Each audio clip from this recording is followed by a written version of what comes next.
Hey, what up, everybody? Welcome back to the channel. This is Fandom Frequency, where we get into the entire multiverse of pop culture. I'm your host, Will. If you're digging the vibe, if you like what we do around here, click the buttons below the video. It really does help the channel out immensely. But today, we're talking about one of my most anticipated films of the year. I was a little bit late to seeing it, had a lot of things I had to handle over the weekend, creatively and personally, and all that stuff outside of work. But I finally got a chance to check out this flick right here over my weekend. Abigail from my one of my favorite filmmaking teams working today, Radio Silence, and Radio Silence does it again. We're gonna cut right to the fucking chase. I absolutely love this movie. It's not necessarily perfect. I do have a few minor criticisms of it, that's for sure, a few issues with it, but overall, this movie's fucking awesome, man.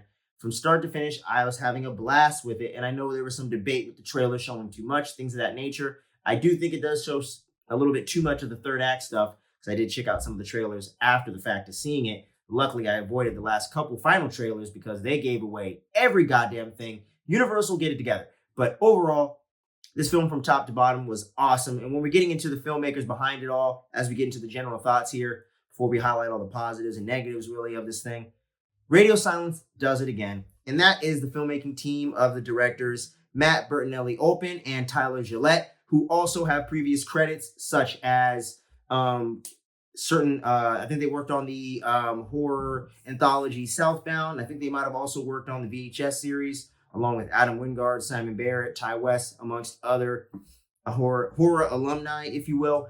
And they really got their big start with Ready or Not, and then they got a big 2-3 punch with Scream 5 and Scream 6, which me, as a diehard Scream fan, are some of my favorite sequels in the entire franchise.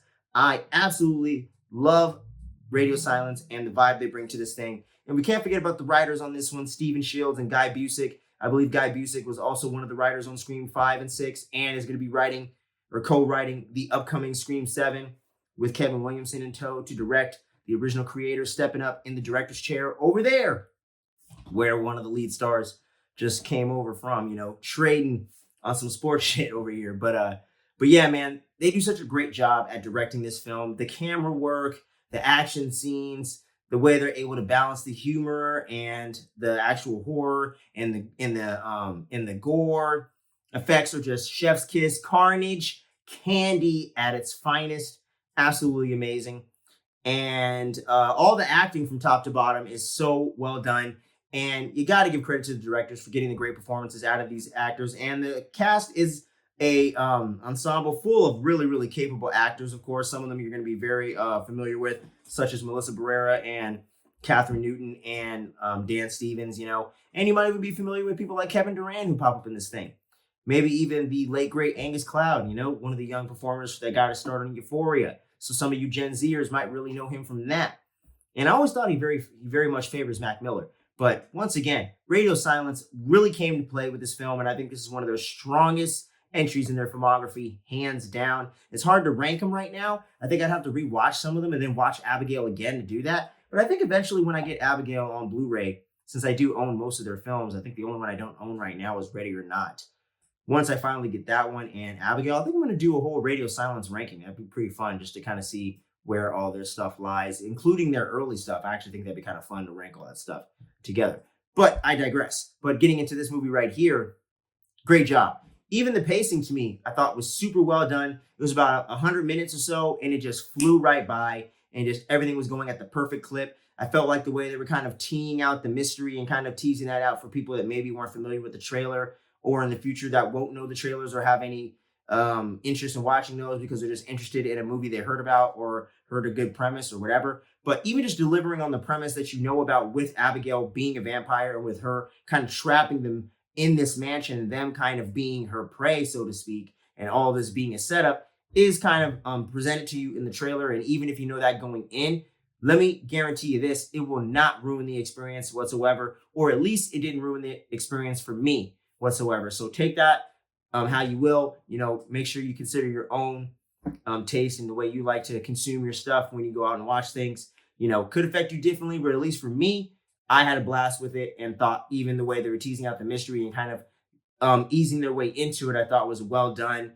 Wasn't necessarily super on the nose, but wasn't necessarily like they were trying to hide it M. Night Shyamalan style and hit you with the big crazy reveal twist, right? So I thought they did a good balance of kind of letting the mystery kind of unfold and letting the characters kind of discover it along with the audience and things like that, and kind of letting that play out in a more organic way, and them kind of almost getting turned on each other by Abigail, manipulating them from the start in the way that it kind of turns into like almost a thing from 1982 situation where the paranoia and the disloyalty to each other and the fact that they aren't friends with each other or know each other at all really adds to that whole Reservoir Dogs kind of vibe that they're bringing to this thing. And it definitely has some strong From Dusk Till Dawn vibes, some Lost Boys vibes for sure, even vibes from the previous work like Ready or Not. So a lot of that's kind of mixed and blended together to create this really unique and somewhat fresh feeling mix that I think plays really well as a horror comedy. And I just had a blast with it from start to finish in that regard. So the directors, chef's kiss, man. And when it comes to the actors, everybody really knocked it out of the park. But I would say my overall MVPs for sure are going to be freaking Alicia Weir as Abigail. She is the reason why this movie works at its highest, or the reason why this movie actually comes together and is executed well, is because her performance as this terrifying centuries-old vampire in a little girl's body is so well done. She can be terrifying when she wants to, funny. She can also be very interesting and intriguing, also seem very innocent and sweet at the same time. She plays all the nuance of this character in such a really charismatic and well done way. It really, really impressed me. And just the way she was able to do all the physicality of the role, which is so fucking impressive to me. I think she's about 14 to 15 years old, this girl is, so it's pretty mind-blowing how talented she is already. And if she continues down this path, the heights that she can reach by the time she's my age, which she's literally half my age, so by the time she gets to be 30 and shit, who knows? She may be on a whole nother fucking echelon, you know what I mean? And then also, I got to give a lot of love to my girl, Melissa Barrera, jumping over here from the Scream franchise, working with Radio Silence once again, and she turns in one of her finest performances as well, and one of her most nuanced performances, I feel, outside of the Scream franchise itself. I haven't seen necessarily every single thing that Melissa Barrera has ever done, but I've seen a good amount of her work, and I think this is definitely her most fleshed out, or not fleshed out, I would say, her most nuanced performance within a singular film, because I think Sam's her most fleshed out character overall, having 2 films and whatnot. But in this single film right here, as the character of Joey, she does such a great job at showing the vulnerability and the badass side of the character in equal measure. It never goes too heavily in one way or the other. Doesn't stray away from her from the feminine side, but also can be very badass and deal with all the guys and all the stuff going on and get the job done. So I really, really dug that aspect of her character. And she was even, and Melissa Barrera herself was even saying in an interview with Collider that she wanted to bring that vulnerability to the character in order to differentiate this character from Sam, because she felt there's a lot of similarities on the page and on paper if you're looking at it when she read the script compared to what she just did with them over there on Scream 6. So she was kind of feeling like she needed to add a new flavor with that vulnerability and with that nurturing side to her. And I think that really, really made her character stand out, not just from the rest of the ensemble in this film, but also made this stand out from all her other characters in films similar to this one that she has done before. So I thought that was really, really spot on. Really loved her performance. She delivered all the one-liners really well. I really, really love that scene where she's like breaking down everyone's backstory and getting money out of it, and they're all betting $100 bills and all that shit. Super funny. I really, really dug that. And also, my third MVP of this thing, Dan Stevens, once again coming in here with the goddamn Queen's accent, even though the guy's British. Killing the game. Super hilarious. Really, really well done. I've always been a fan of Dan Stevens for like 10 years since he did You're Next. Literally, The Guest 10 years ago with Adam Wingard. One of my favorite filmmakers, by the way. So if you haven't seen The Guest, by the way, go fucking check that movie out. I think I did a review for it on the channel. I'll double check, and if I didn't, I'll flash something on the screen and look forward to that in the future. But I'm pretty sure I did a review for that. I'm pretty sure. Pretty sure we did a review for that on the channel. But I digress. Dan Stevens comes in here and does a phenomenal job at playing just the fucked up nature of the character and how fucked up the character of Frank really is.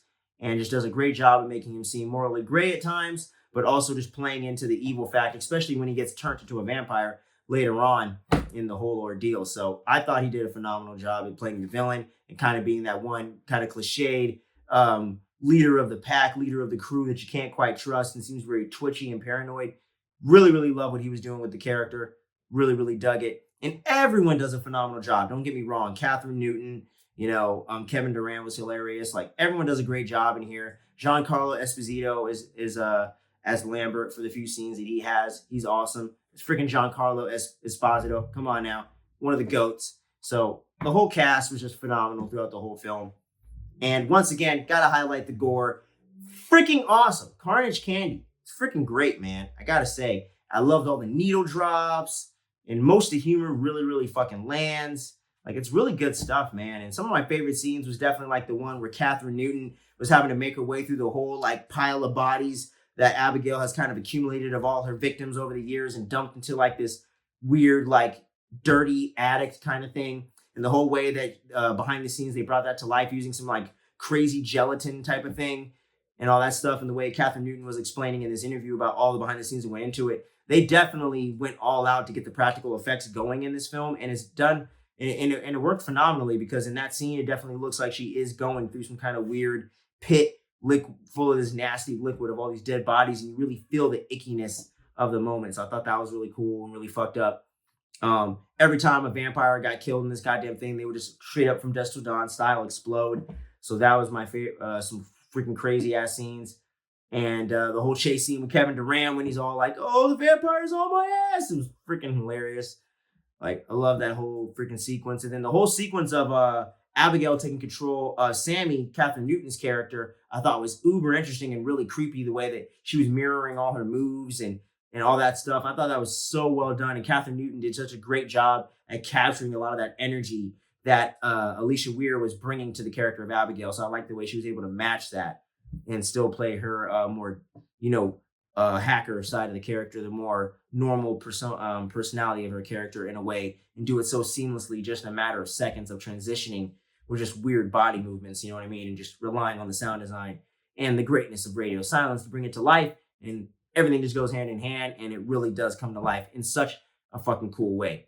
But overall, it's not a perfect film. I will get into a few criticisms here. Really, one of my main criticisms of it was that I do feel like they had a few too much exposition scenes going on, like when Abigail's in the cage and she's just explaining everyone's true backstory for like 20 minutes and what her plan is and making bargains and all this stuff.